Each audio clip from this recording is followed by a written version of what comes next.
Vermont. I'm Sam. I'm from Castine. We did our project on green crabs in Casco Bay at Recompence Shore Campground in Wolf's Neck Farm in Freeport, Maine, and it is called Recompence Beach Invaders.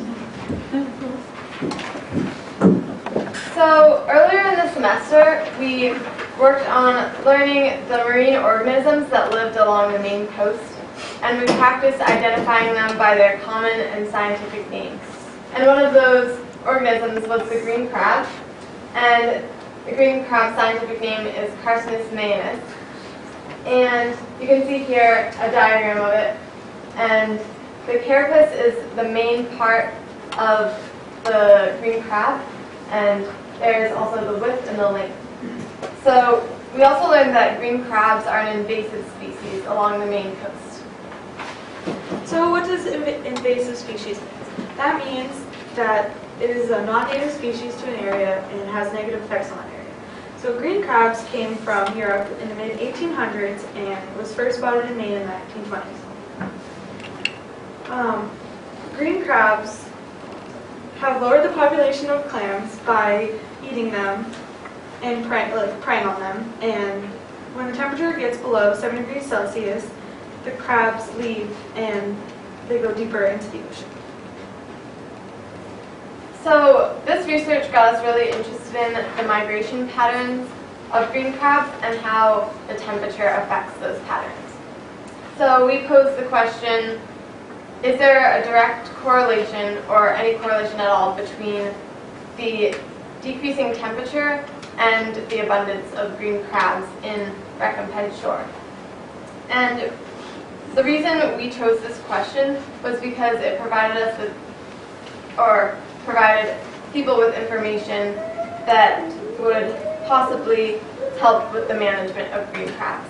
And we hypothesized that if the temperature decreases, then we would also see a decrease in the abundance of green crabs. So we were really fortunate to be able to do our research in Freeport, Maine, because it's really kind of a hub center for green crab research in Maine right now. The Maine Climbers Association got a ton of money to be able to do research there pretty recently, and we were right where the research is being done. So this is our experience site. It was at Wolf's Neck. It was Recompence Shore Campground at Wolf's Neck Farm in Freeport, Maine. So this is just kind of where Wolf's Neck is located. And then this is Recompence Campground, and we did our research right down here. This is a close-up of kind of what I was just showing you. This is our exact research site, or like exactly where we were when we were collecting the crabs. And this is a ground level view of us down there during one of our research collection areas. So we put flags down where we were going to collect, and the flags were about 90 meters apart.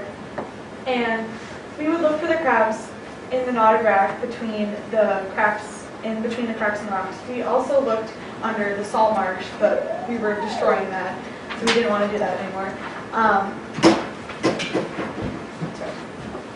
We went searching for 3 days over a 9-day period, and we had a total of 19 search hours. So an example of that is if 4 of us were to go out and we went out for an hour, that would be 4 hours.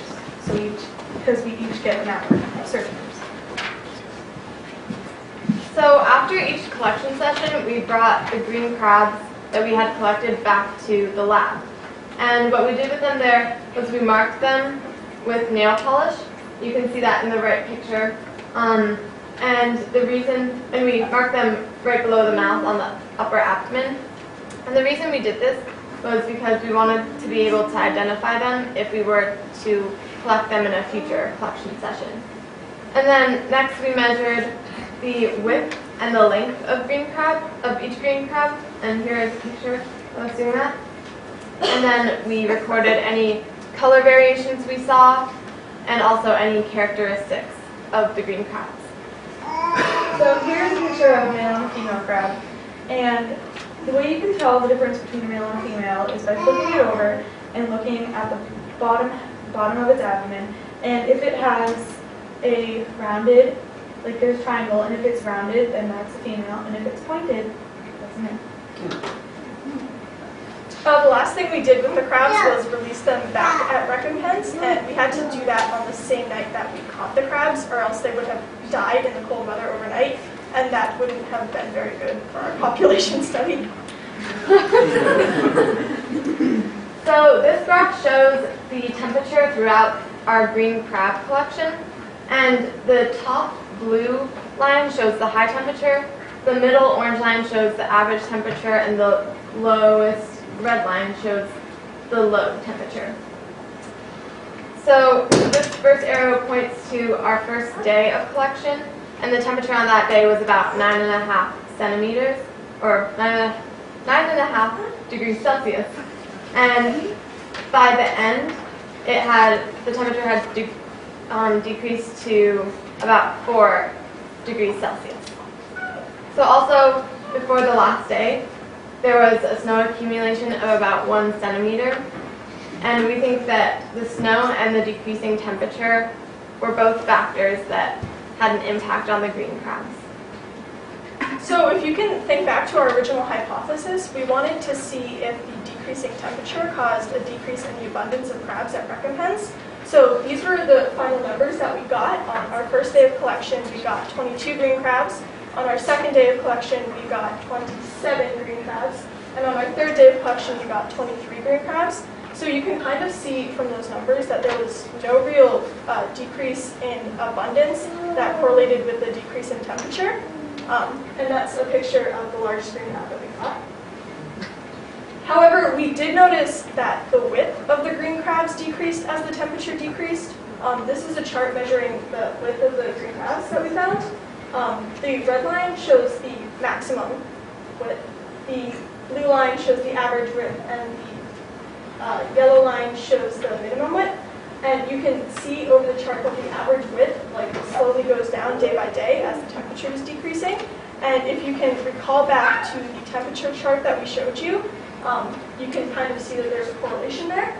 Also, if you, Kat said that it snowed the day before our last day of collection, and you can see a very visible decrease in the average size of the crabs on our third day. So as we were analyzing our data, we noticed that out of the total number of green crabs that we found, 11% of those were female and 89% were male. So this was very surprising to us because before our experiment, we read a source that was written in 1968, and this source stated that female crabs were relatively more numerous than male crabs in the fall. And also we compared our data to a previous semester who conducted the same experiment in the spring of 2013, and we saw from our comparisons that there was about a 23% decrease in the number of females. Another really interesting result that we noted was the number of dead crabs that we encountered while we were collecting. On our first day, we found 4 dead crabs. On our second day, we found 6. And on our third day, we found a total of 17 dead crabs, which is significantly more than the other 2 sessions. The other really interesting thing about the dead crabs was that the dead crabs that we found on the last day were mostly completely intact. They weren't torn apart as you would expect had they been eaten by a predator. So it kind of leads us to think that temperature could have been a factor in their death, though it's not certain. So on the second day we went out collecting, we found 5 native Atlantic rock crabs. And that is the first time since semester 7 that we have found them. So that was really exciting.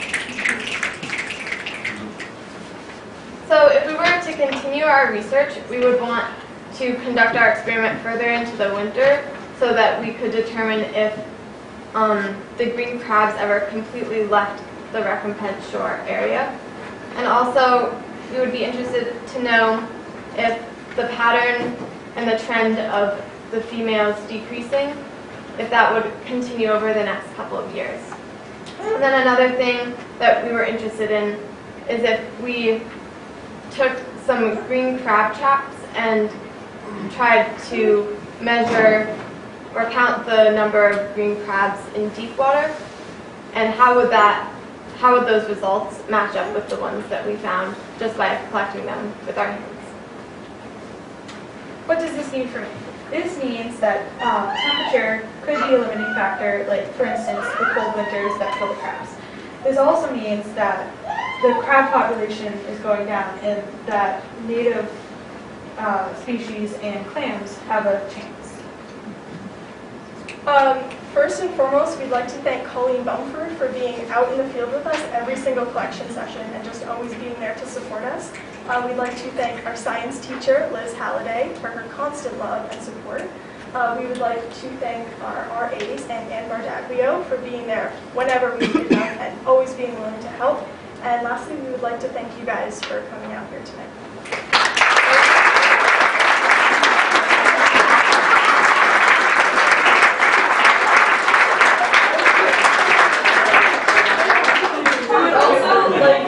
Thank the green crabs that made this project possible.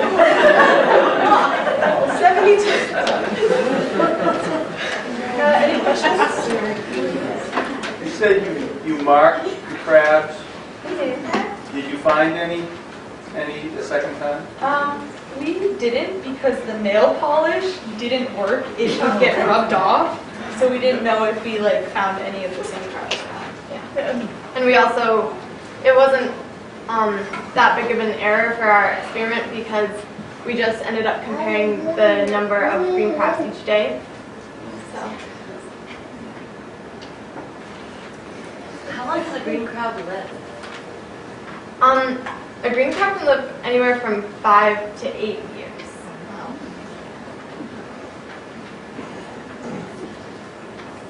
Have you heard any theories on why the crabs got smaller as the temperature got colder?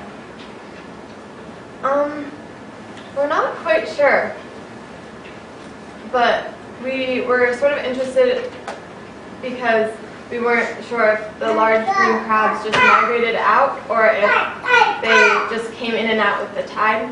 So that would definitely be another thing to research. I think it would be interesting to maybe set a trap in deeper water and catch crabs there to see if the size of the crabs increased in deeper water as the size of the crabs on shore decreased as the temperatures got colder.